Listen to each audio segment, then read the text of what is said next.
Good evening, and welcome to Tales for the Night on Oat Radio.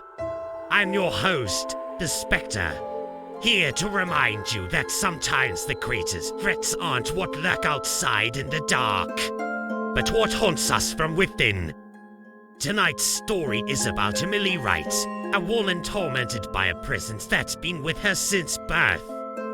We all have shadows, but what if yours had a mind of its own? What if it desired everything you had and was willing to destroy you to get it? Stay tuned as we uncover the shadow of Emily Wright.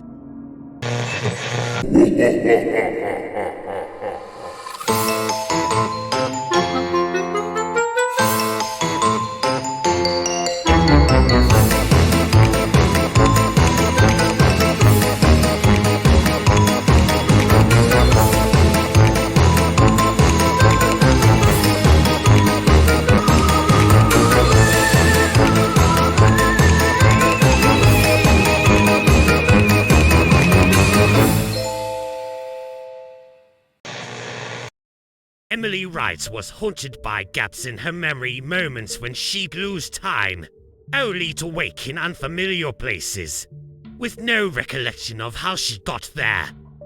The episodes began in her teens but grew more frequent and disturbing as she aged. It was as if something was chipping away at her sense of self, leaving her hollow, fragmented. The real nightmare began after the death of her fiancé, Michael. They had been arguing the night he died. A typical lover's quarrel that escalated over something trivial. Emily stormed out in anger, leaving Michael alone in their apartment.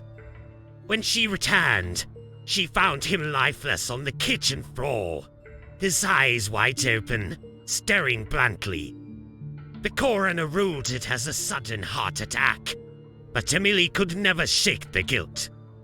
Her last words to him had been harsh, unforgivable. But what she didn't know was that she wasn't the last one to speak to him. Since his death, Emily's blackouts worsened.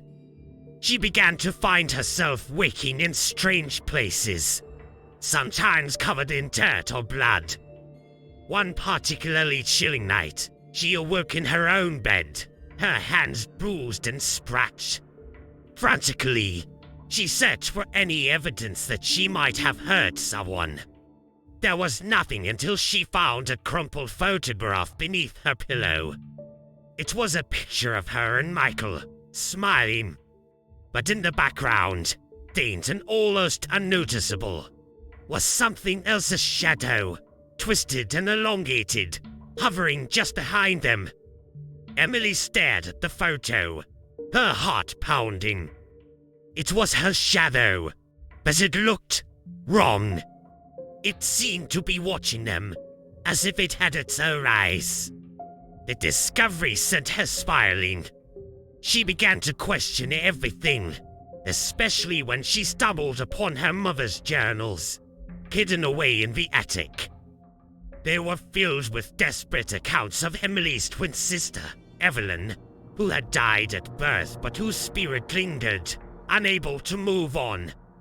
The journal spoke of Emily's childhood blackhouse, how Evelyn's presence grew stronger over the years, her spirit fused with Emily's shadow. But there was more. Evelyn had been living through Emily, watching, waiting, and wanting. One entry made Emily's blood run cold. Evelyn doesn't just want to live, she wants to take what Emily has. I've seen her in the shadows, watching Michael. She's jealous, obsessed. I'm terrified of what she'll do. The truth hit Emily like a hammer.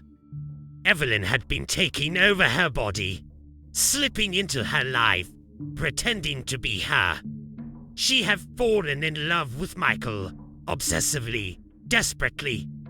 And when Michael finally noticed the differences, how Emily would sometimes seem distant, almost like a different person, Evelyn tried to confess the truth. The night of his death, it wasn't Emily who spoke to him last, but Evelyn, revealing her twisted love, her existence, Michael had called her crazy, but calling in fear. And in a jealous rage, Evelyn had attacked him, her fury transforming into a monstrous strength that Emily couldn't remember. She hadn't just lost Michael, she had never truly had him. Evelyn had been there, always lurking, always watching, waiting for the child to take over. The final confrontation came one evening as Emily stood before her bedroom mirror. Her reflection stared back, eyes hollow, face pale.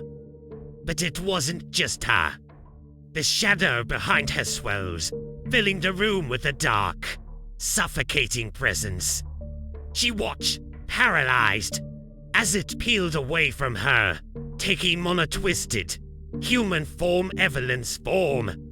"Bye," Emily whispered, her voice breaking.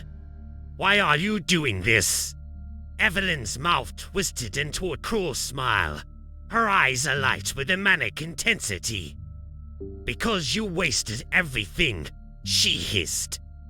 "I've watched you all these years, squandering the life I was denied. You don't deserve it. But now, I can have what should have been mine. No, you can't just take my life."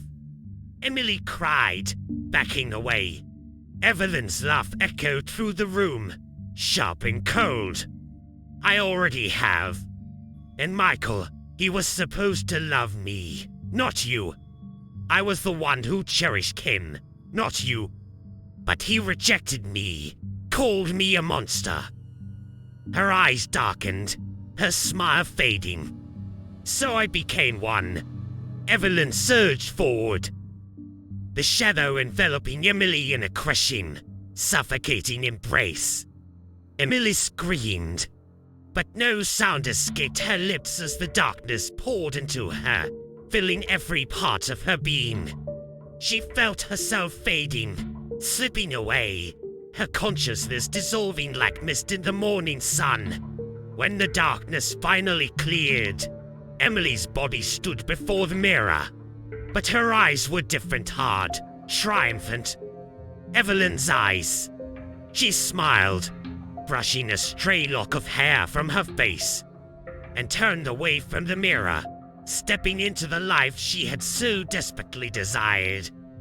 Behind her, the shadow of the wall flickered and twitched, a faint echo of a soul trapped in eternal darkness, watching helplessly as her sister lived the life she would never know. Emily Wright's tragic tale comes to an end, consumed by the very shadow that should have been her own. It's a chilling reminder that our past, our regrets, our losses can take on a life of their own if we let them. Unchecked grief and unspoken desires to fester, twisting into something monstrous. So remember, dear listeners, face your demons before they face you. Thank you for joining us tonight. We'll see you next Thursday at 6 p.m. for another chilling episode of Tales for the Night. If you enjoyed tonight's story, be sure to like, subscribe, and share your thoughts in the comments. We're always eager to hear from our fellow night dwellers. And remember, we upload new stories daily, so hit the bell icon to make sure you never miss a tale. Until then, stay curious, stay cautious, and keep an eye on the shadows.